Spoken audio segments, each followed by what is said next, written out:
Hi, Franz. Happy Friends of Franz Tuesday.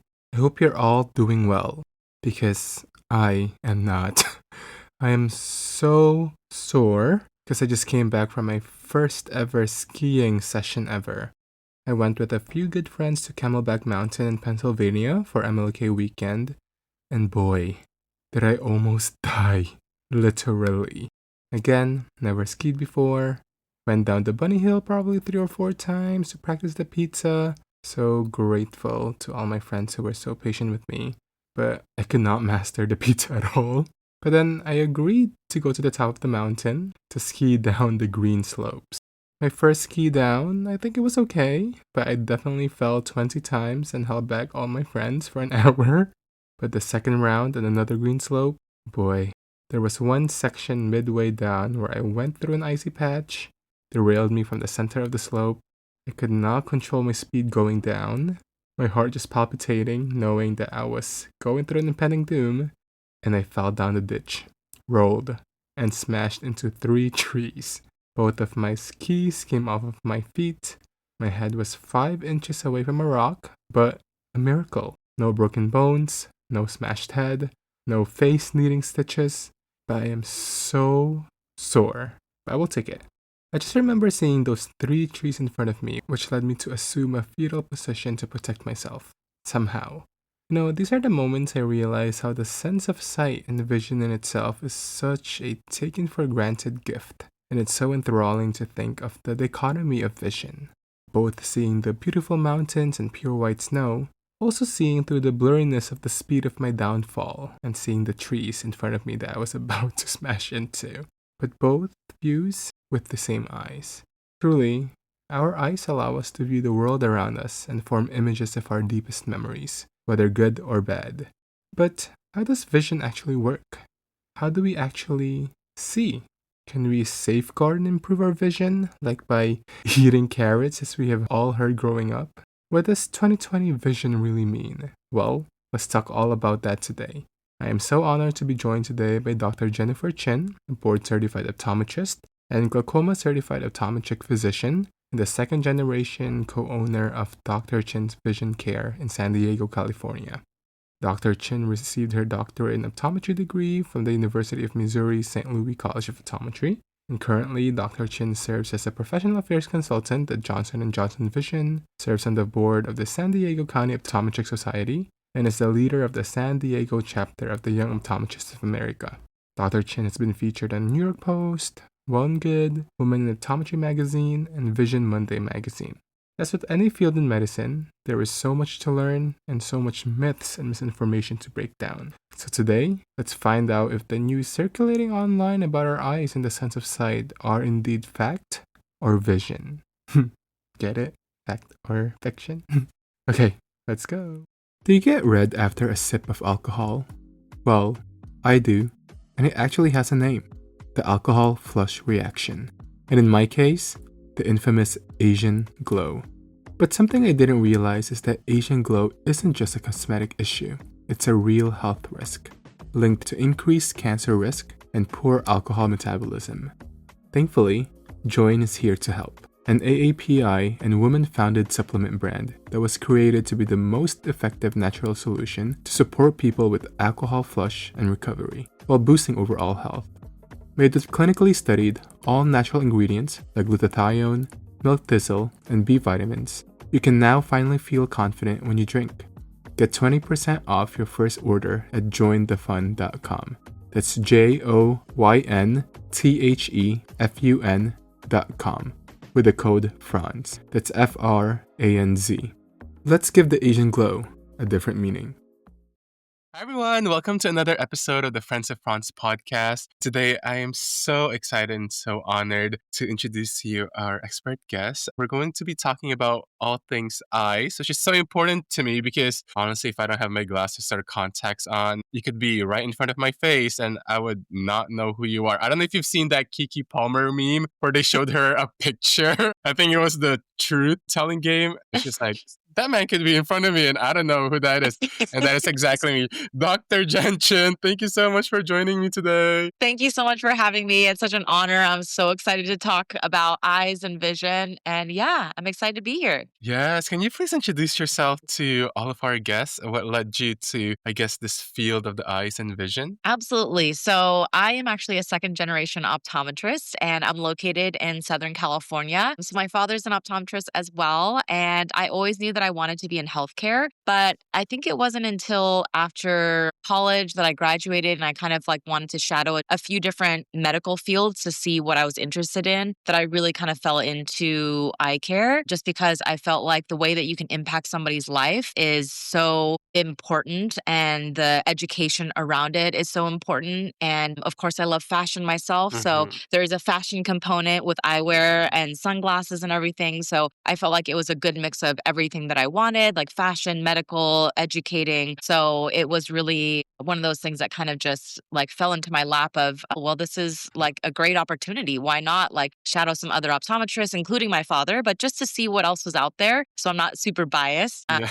But yeah, that's kind of how I fell into it. And yeah, I love that. Thank you so much. You know, we've had probably 80 episodes in the past 3 seasons for the podcast. And I realized that there was only one time, and I believe it was season 2, if I'm not mistaken, where we talked about the eyes. We had Dr. Dagnizu, who's a LASIK surgeon on, yeah, ophthalmologist. But we mostly talked about that more of niche aspect of the eyes. While I was blueprinting the 4th season, I was like, oh my gosh, we've never talked about eye care and vision care in itself. So, I scoured the internet and I stumbled upon you thanks to our good friend from Covry.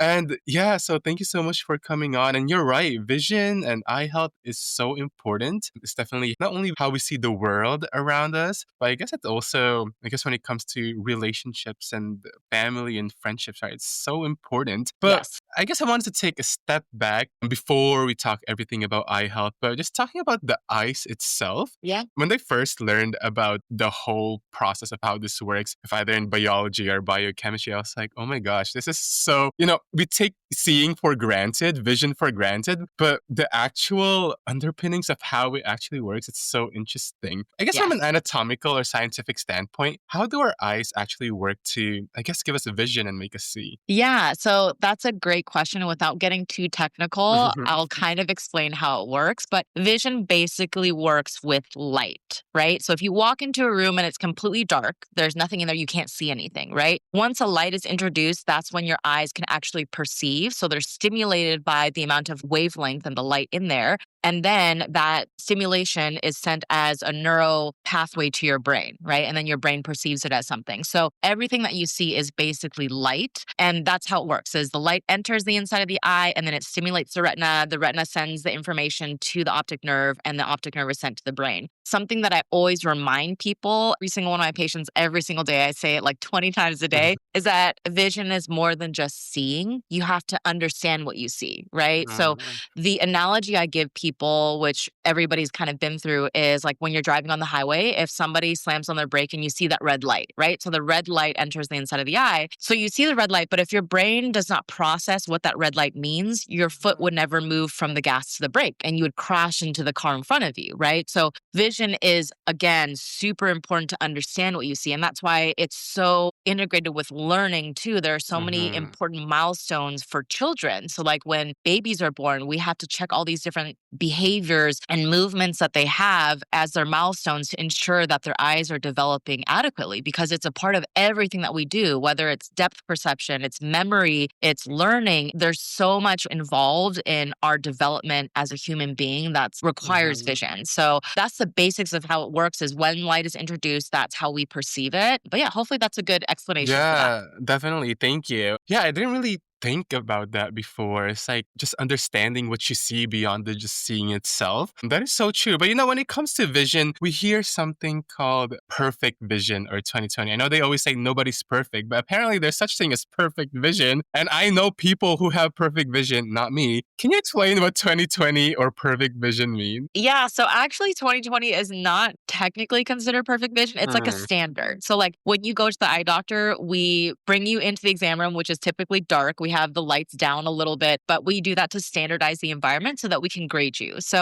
the number on top is always 20 because what we're measuring is we simulate in our exam rooms that you're looking at 20 feet away. So we want to simulate a distance environment, which is around 20 feet. So if somebody is subpar in their vision, let's say if they aren't 20/20 and let's say they have really poor vision and they can barely see the big E, that is 2400. So that means if two people are standing next to each other, one person has 20/20 vision and the other person has 2400, and they're looking at 20 feet away from something, the person that has 2400 vision, in order to see something as sharp as the person with 20/20, it needs to be 200 times larger, if that makes sense. Mm, mhm, So, because 400 is 200 times of 20, right? So the person with 20/20 vision has the standard of where we should be. And then that other person that has poor vision, it needs to be that many times larger in order for them to even perceive what they're looking at, mhm, right? So that's why people with blurry vision, it's very hard for them to see, like, let's say when the lighting is lower, because that decreases the ability to pick up on contrast. But that's basically what 20/20 vision is. Are there people that can see even better than that? Absolutely. There are people that can see 20/15, so they can see even further or a smaller image than somebody that has 20/20 vision. I used to work on a Marine Corps base, and I used to have a lot of pilots that came in, so they would have like 20/15 or sometimes 20/10 vision. So they can see even mm. further and sharper, which is phenomenal. It's crazy because Yeah. I can't see that well either. So Oh just my trying goodness. to comprehend that is crazy.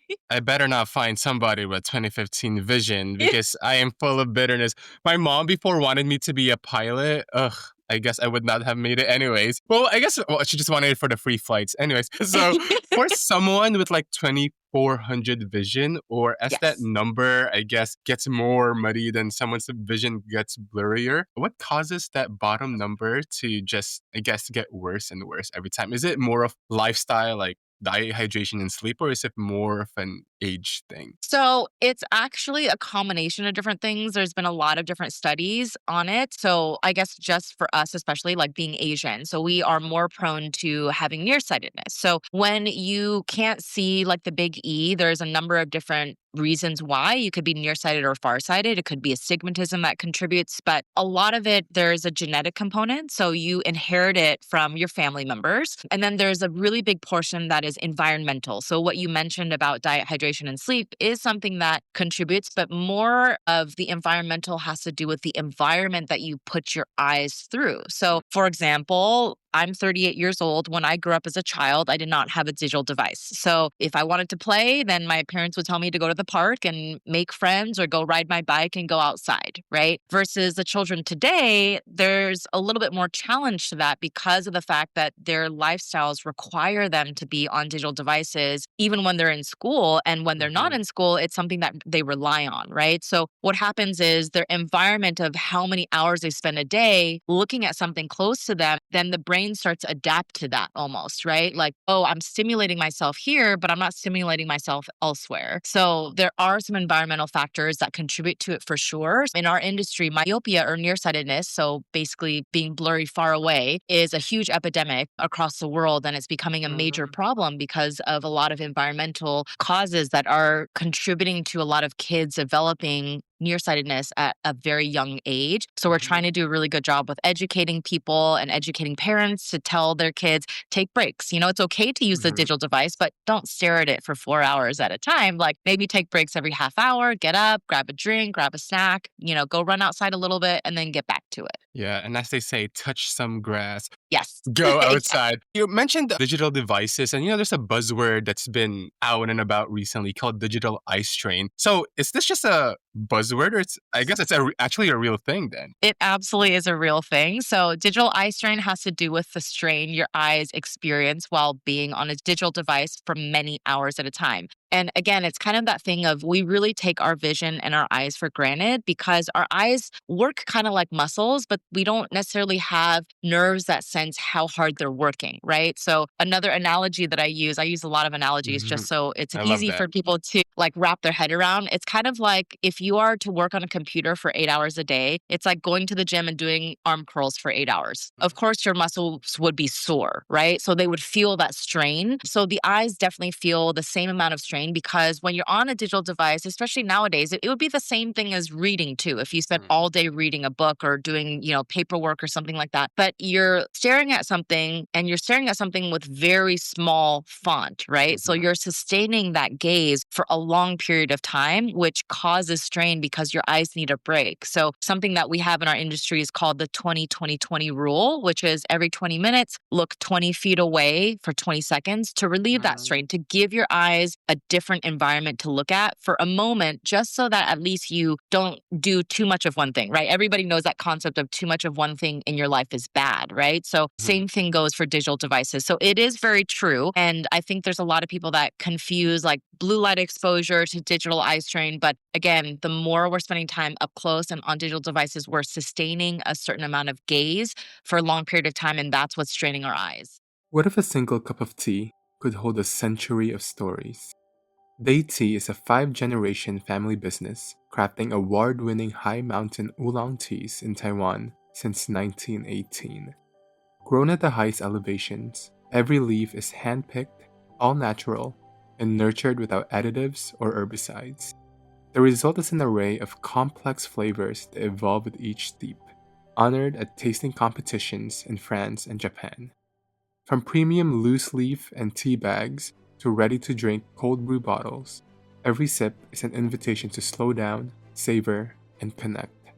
Discover tea as it's meant to be experienced. Use code FRANZ, that's FRANZ, for 10% off at daytea.co. That's DAETEA.co.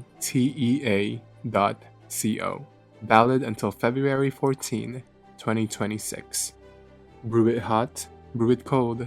Take a moment for you. How do you know when something actually tastes good to an Asian person? When they say, it's not too sweet. And that's precisely what Wild Mannered set out to do. Founded by two childhood best friends who were tired of drinks that were too sweet, too artificial, and left them with worse hangovers, Wild Mannered is an Asian American founded brand focused on bridging people together with all natural, shareable soju cocktails. With flavors like strawberry basil, cucumber lime mint, and pineapple ginger, every sip is made with real fruits and botanicals and perfectly balanced at a lighter 13% ABV. Refreshing, smooth, and never too sweet. Get 10% off your first order with code FRANZ, that's FRANZ, at drinkwildmannered.com, or hit the store locator to find them in stores across New York City. Make your next get-together a little more wild-mannered. Let's say someone does want to attain that 20/20 vision. Like I mentioned, we previously spoke with a LASIK surgeon, but let's say someone doesn't want to do a surgical approach. Is it possible to revert our non-20/20 vision back to, I guess, the standard vision? So I guess if you're asking if somebody that has, like, say, some prescription, if they were to go to zero prescription, is that the question? Kind of? Okay. So, I mean, there's ways that we can correct you, right? Is there a way for us to non-surgically? There are, but I don't want to say that like everyone can do it because there are limitations for every option available, right? So they're like specialty contact lenses. So they kind of work like a retainer. So you wear it at nighttime and you sleep with the contacts in. And what they do is they kind of reshape the curvature of the front surface of your eye. So then in the morning, you take the contacts off and then you can last all day without needing to wear anything. So that's a way to get you back to 20/20 vision without needing to do surgery, but it is a corrective treatment, right? Similar to wearing regular contact lenses throughout the day or wearing glasses. But is there a way to get your vision from, let's say, if you had 2400 back to 20/20? That would be a really difficult thing. It's kind of like if you're 5 feet tall like myself, is there a way for me to get 6 feet tall? The only way is to artificially do that, right? Yeah. By wearing high heels or platforms. So it's kind of like you're born a certain way. But yeah, so there are ways to correct, but to make you be 100% without surgery needed, that would be very difficult. Yeah. Depending on where you are. Or regarding the height, maybe go to Korea, get femur elongation. I'm just kidding. Yeah, Don't recommend. Now, let's say someone is coming to you for the first time ever, and this is their first eye exam of their life. What does an eye yes. exam entail? And I guess thereafter, how often, I guess in general, should the average person be getting one anyways? Yeah, so the eye exam entails quite a few different examinations. A lot of eye doctors now have a lot of great technology that we utilize. The technology is a lot of different machines that take different photographs and different kinds of photographs of your eyes so we can get a holistic view of your eye health as well as your vision. So we'll check your vision, of course. We'll have you read some letters and we'll check like your depth perception, your color perception. We'll also check your peripheral vision as well as your eye pressure. And then we'll typically either take some photographs or dilate your eyes to check the health on the inside to ensure all the structures that allow you to see are continuing to be healthy and you will continue to see well. So those are kind of the things. So you'll typically do some preliminary testing. All those scans will be given to the doctor. You'll see the doctor and they'll basically do what we call refraction, which is testing your prescription and your acuity or how sharply you can see. And then after that, we go over the health portion. So for somebody that's never come in for an eye exam before, I typically recommend, which I recommend for everybody, an annual eye exam. So the reason is because it allows us to just assess how your eyes are growing and changing throughout time. If I don't see a patient for 10 years, if let's say I saw them 10 years ago and then I saw them today and something looked different, something changed, I typically don't know. It's hard for me to determine how quickly that change occurred. Was it within the last 3 months or did the change slowly happen over the 10 years? So it makes it harder for me to understand the diagnosis and to determine how aggressively I have to treat it, right? So if it's a slow change, then maybe I can be a little bit more conservative with treatment versus if I see a change that's happening within the last 3 months, then I need to treat it a little bit more aggressively. So it's always good to go in every year, just like going to get your teeth checked every 6 months Mhm. or going in for an annual physical. It's just a good marking point in time so that we know where you are every year or this amount of change occurs in 1 year. Yeah, definitely. I make sure I never miss my annual eye exam. Yeah. And I think, it's great that we go once a year and get our eyes checked. First of all, that eye dilation, the very first time I had it, I didn't even know I was going to not see for the next few hours. I was so brave to go through Times Square here in New York City with all the tourists, and everyone probably thought something was wrong, and there was. I couldn't see anything. Yeah. But anyways, again, it's great to go to, get your eye exams every year. I feel like there's also those daily choices that we make when it comes to our eyes. I guess that also has a huge component in those changes that you see as well. And I wanted to specifically talk about when it comes to eyes is protection and prevention. Dermatologists will always tell us, even if the sun is not too bright, we should still apply sunscreen to protect our Yes. skin against UV rays, to prevent skin cancer. I mean, our eyes are still, even though they're probably encased, when we close our eyes, it's not open to the actual world, but it's still an exposed part of the body, right? Like we spend Yes. a huge part of our day, our eyes open and probably looking to the sun or at least getting those eye rays. Are eyes also susceptible to the harm of UV radiation? Absolutely, they are. So there's a few different ways. It can affect like the front surface of your eye. It can affect the lens on the inside of the eye, and that's eventually what becomes cataracts. And then it can also affect the inside of the eye on the retina or the macula, especially if you say like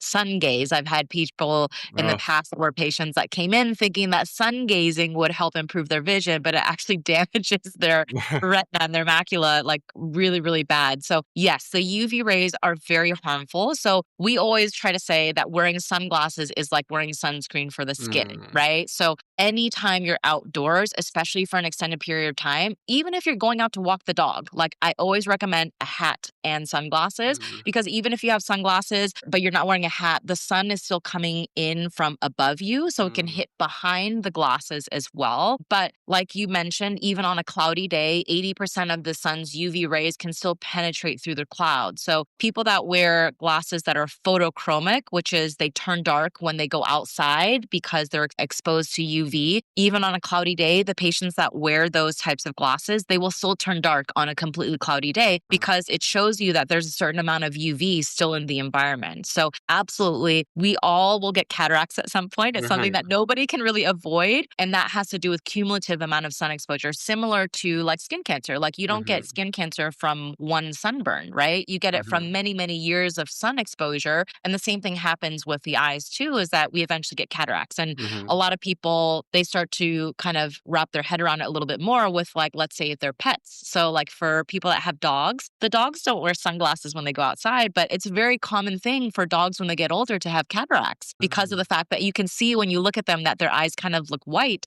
is because they've had so much sun exposure and they never really protected their eyes when they go outside to play. So that's something that, all animals as well as humans are exposed to UV, and it does cause change to the inside of the eye. Yeah, thank you for that. That's so good to know. And with the sun gazing, God forbid someone wants to tan their eyes, right? I don't know. Yeah, exactly. I guess when looking for sunglasses, though, is there something that we should be looking out for specifically when buying sunglasses to ensure that we actually protect our eyes? I know there's these things going around of like UV sunglasses. Are those actually a real thing and not just a marketing ploy? Yeah, so most sunglasses on the market will have UVA and UVB protection. They should. But a common misconception that a lot of people don't really understand is that they think the darker the sunglass, the more protection that they have. And that's actually not true. Regular clear glasses also have 100% UVA and UVB protection because of the type of material that we use. The darkness of the lens helps with light sensitivity. So that's not necessarily protecting you from UV. That's just making it less so you have to squint, right? So you're not squinting when you're outside because of how bright it is. So yeah, when it comes to sunglasses, just making sure that the lenses say that they have UVA and UVB protection.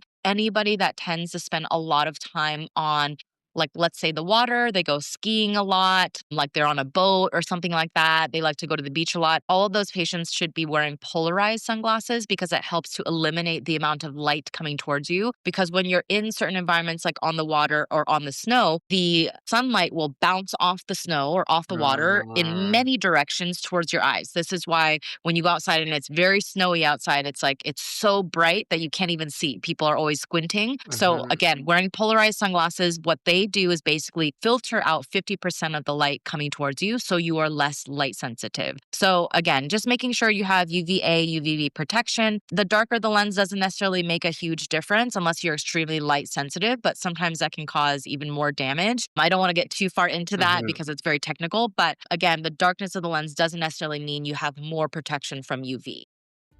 Tired of health fads and fleeting trends?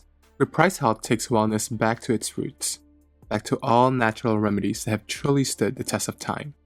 Reprise is a holistic wellness brand bringing the ancient wisdom of traditional Eastern medicine into the modern world. Their daily gummies feature ancient Asian superfoods like ginseng, turmeric, and reishi mushrooms that are proudly sourced from KPC herbs, trusted by acupuncturists and herbalists for over 100 years. Whether to help you rest, focus, de-stress, or sleep, bring centuries of wisdom into your everyday health for 15% off at reprisehealth.com. That's REPRISE health.com with the code FRANZ. That's FRANZ. One-time use and cannot be combined with other codes. Ancient wisdom, modern remedy. What if your routine felt less like a chore and more like a ritual? Rooted in Japan since 1946, Uka Beauty creates everyday practices that remind us beauty isn't just how you look, but how you feel. At the heart of their mission is regenerative beauty, from ingredients that restore biodiversity to refillable, circular packaging that reduces waste. Their iconic Scalp Kanzen brush transforms scalp care into full body relief, easing headaches, boosting circulation, and releasing jaw tension. And with innovative shampoos, nail oils, and serums, Uka restores balance and vitality with timeless Japanese sensibility and craftsmanship. Join the mission of turning care into impact. In collaboration with Rom Spa, you can get 15% off your first order at ukabeauty.com. That's UKAbeauty.com with the code FRANZ. That's FRANZ.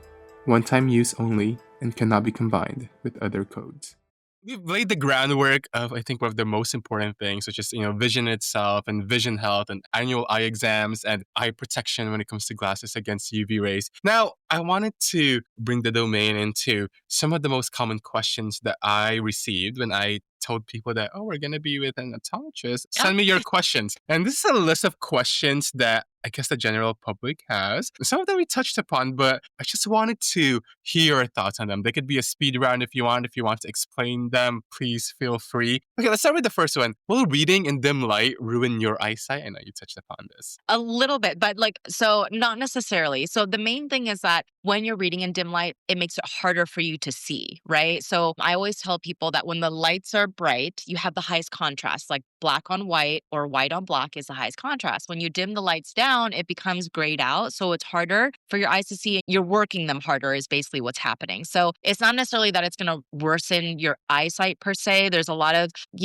controversy in our industry revolving around that. But again, it's hard to really pinpoint that because you'd have to standardize that environment all the time. But again, it's more of it helps if you bring the lighting up so it increases contrast for your eyes. Oh, good to know. Now, how about this? My mom probably gave me an Asian tap several times growing up because of this. Does sitting too close to the TV or computer actually ruin our eyesight? So it's a similar concept of what we're going through these days with the children of spending too much time doing it, right? So again, it's not about necessarily the sitting too close. It's more of if you're doing that for hours and hours at a time, that you're not stimulating your eyes in other types of environments. And that's what is more of the damage. So again, if you're sitting too close to the TV, that's usually a sign that maybe you need to get your eyes checked because you should be able to sit back. Yeah. If it's more comfortable to sit closer, that means that you have some sort of visual issues that you need, address. But again, it's more of limiting the amount of time you spend in front of it. Yeah, you mentioned earlier about blue light.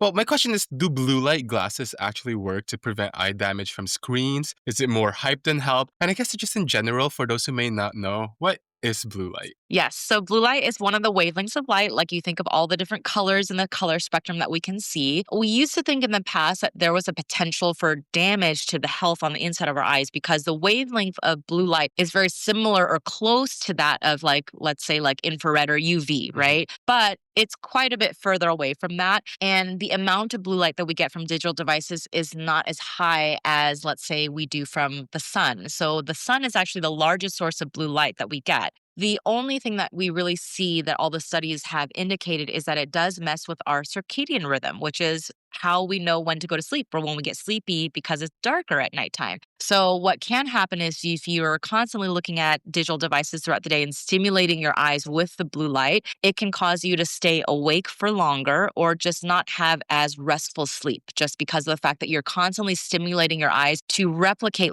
oh, it's daytime because it's bright. I'm stimulating my eyes to think that it's daytime with the brightness. So then you stay up longer or you're not able to fall asleep or you wake up in the middle of the night. So those are things that are proven. So it doesn't necessarily prevent eye damage in regards to the health of the eyes, but it does mess with your circadian rhythm. So that's why a lot of people, they put on night shift or they put on the blue light filter on their phone. Definitely something that we recommend towards the end of the night or just limit your device use at the end of the night.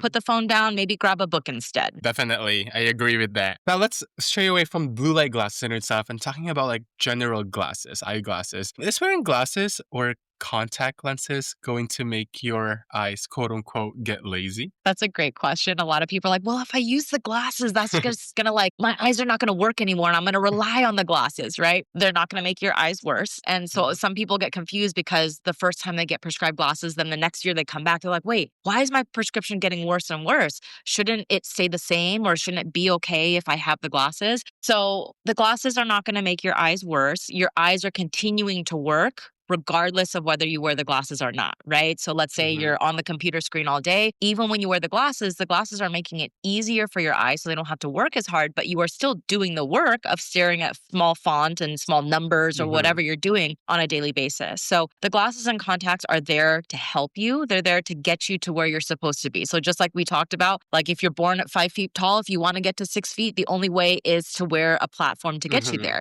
And if you are not at 20/20 vision, the only way to get you there is to wear the glasses and the contacts. So they're not making your eyes weaker. They're getting you to where you're supposed to be in comparison to other people so that your eyes don't have to work as hard just to be where everyone else is, if that makes sense. Yeah, I love that. And to end this myth busting round, is this question that I've probably heard since I was a kid, and I even question it myself too. And if this is not real, I will talk to my mom because I thought I was going to turn into a rabbit as a kid with all the carrots she made me eat Can eating carrots really improve our eyesight? Do we need carrots for our eyesight?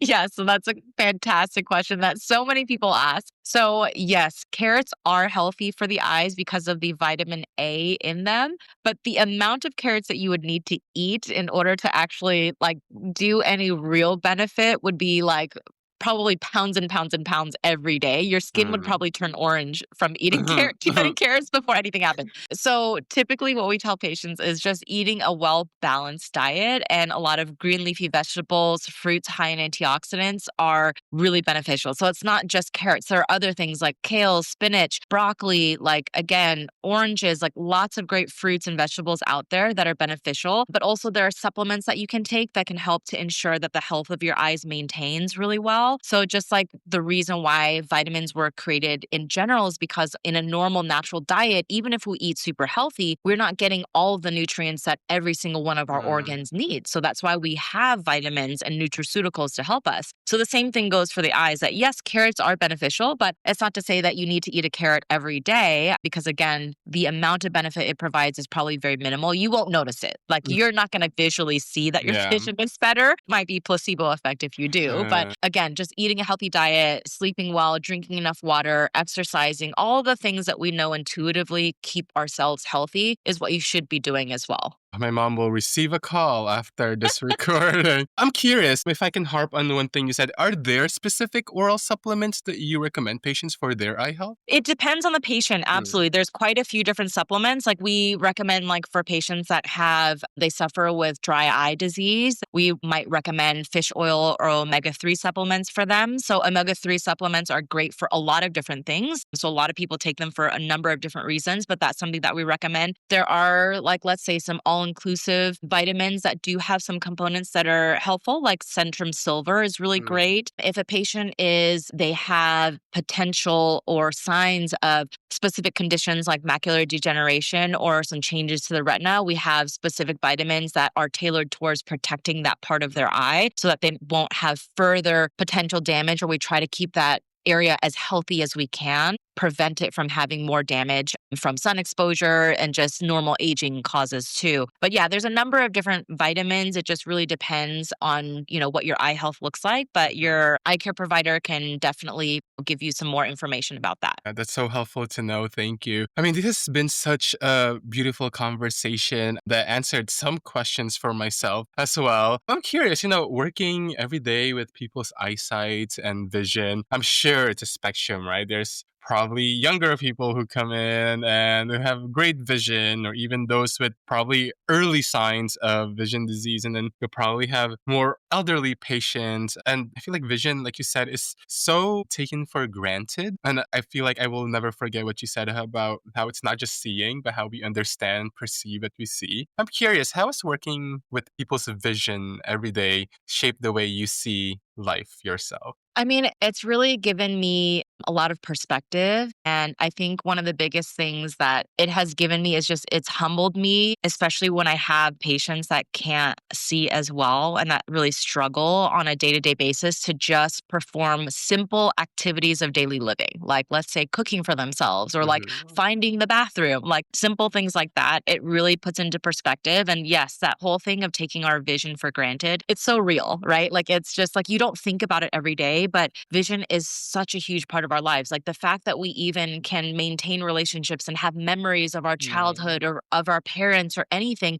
is because of vision, because that image was sent to your brain and then the brain was what, categorized it into your memory box, right? So it's really just given me a new perspective on what to appreciate in life. And it teaches me a lot about myself as well as humanity in general. But I truly love it. I wouldn't change it for the world. I love what I do and I love the patients that I have. I learn a lot from my patients too, and I gain a lot of perspective from them. But it's just been so great. And obviously, I'm super passionate about it. Eye care is really important just in general. So I'm glad that we're talking about this, and I feel very honored to be speaking on it with you. I'm so honored. Thank you so much. This was so beautiful, and your passion radiates through the screen. So thank you so much, Dr. Jen, for joining Thank me. you.